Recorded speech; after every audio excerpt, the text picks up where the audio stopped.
First of all, my name is Benja Schwartz, Kachog. I would like to congratulate you all for coming and putting on this presentation tonight, and thank the supervisor especially for inaugurating this program of State of the Town addresses, this being the 5th annual. It's good to have this once a year. I think, maybe the reason we don't have anyone else speaking is you said so much and we can't digest it all at once. Maybe we should do it once a month. I don't know. But one point, you mentioned about the deer cull, and I don't think it's the most pressing issue, but I do believe it is an issue that it involves a lot more than deer. It's about our natural environment and how we relate to it. And I heard just before I came here there was a court decision handed down, I believe today, in Albany relating to the program. 5 minutes after you started this meeting, I think Newsday put up a story about it. And I wondered if you wanted to discuss that or speak about that at all. Southold's not a party to any litigation. Southold was asked to make a contribution to the Long Island Farm Bureau for its initiative under the deer cull. Southold made that contribution. If there's outstanding legal actions, that would be an issue you need to take up with the Long Island Farm Bureau, the USDA, or whatever party might be involved in that. I think you should be well aware that Southold's not a party to that action. Is Southold a party to the deer cull? We made a contribution at the request of the Long Island Farm Bureau to support the call. That it was their initiative, and we agreed to support it. Okay. Well, it appears that the Long Island Farm Bureau is not involved either. The USDA are the ones that are in charge of the cull. However, they're not talking to anybody. They have a contract with the Farm Bureau that says that the Farm Bureau are the public relations arm of the operation. But it's kind of hard to get a handle on things when you have one agency making the decisions and taking the actions, and a different agency has been very, very quiet. Supposedly reporting. I can't speak to those parties, so I can't speak to those agencies. Okay. Well, and you did mention that Southold is not a party to litigation, but that's only because the litigation against Southold was thrown out, and now we have another court decision that is probably somewhat inconsistent with that first one.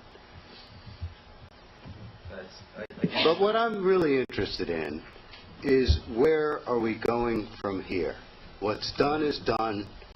What's happening is happening, although it's apparently not going to happen as robustly as it was proposed to do and planned to do at the time that Southold contributed the money even. It was understood that the DEC was going to be issuing 20-odd or so permits to landowners, and of them there's something like a dozen have been issued, and then apparently now there's a moratorium. But I don't know the specifics, but if you ask me where are we going as a town board, I can tell you that this board is resolving what is absolutely probably a top priority and one of the largest crises that Southold Town faces right now, which is the overabundance of white-tailed deer. It's a public health crisis, it's an economic crisis, it is an environmental crisis, and we're trying to address it, and we're going to look at any and all means possible that's going to help us reduce those numbers and get a handle on that crisis, with or without the help of others. The Southold Town is committed to it. We've looked at all options. We're pursuing whatever best options are available to us at this time.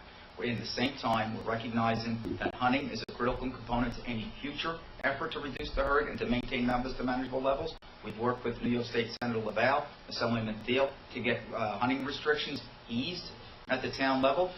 We've been successful in getting past the Senate. We have not been successful in getting it even voted on at the Assembly. So we can't even get it on the governor's desk.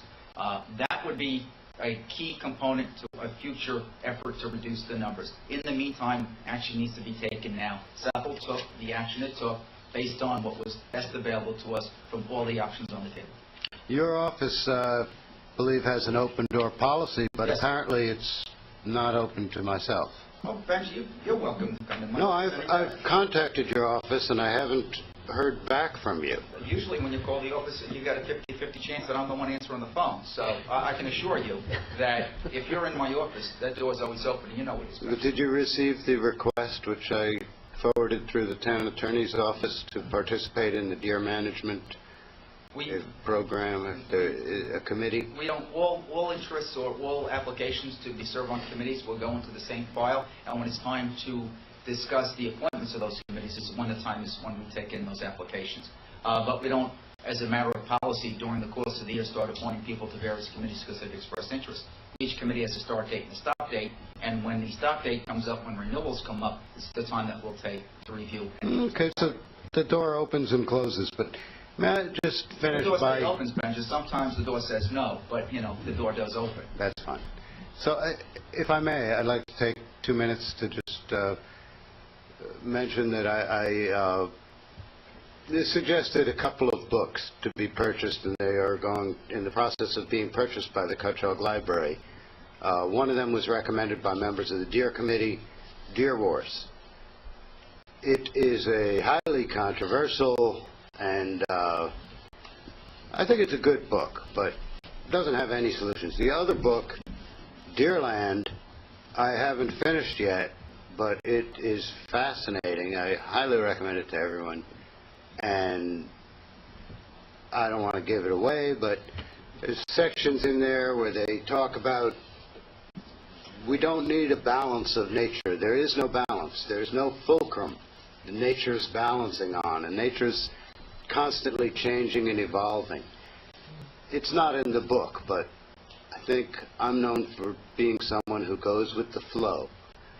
And I think that's what we need to do. I think we need to appreciate the deer. The anatomy and the description of the deer in Deerland that starts the book is just incredible. The way that they are one of the most sensitive animals on earth. Their ears, their hearing, their eyesight. They can't see behind them, but they can see on both sides and to the back, all at once. Their sense of smell is many times better than bloodhounds. They are one of the most important animals in the ecosystem. And I think rather than just solve the problem of overpopulation by just shooting as many as we can and packing as many as we can into the meat locker and counting them as we process the dead bodies into ground meat, we should think about a little bit more nuanced approach. Thank you. Sure. Anybody else like to address any issue? There's a chance. All right, I want to thank you all for being here tonight. Thanks.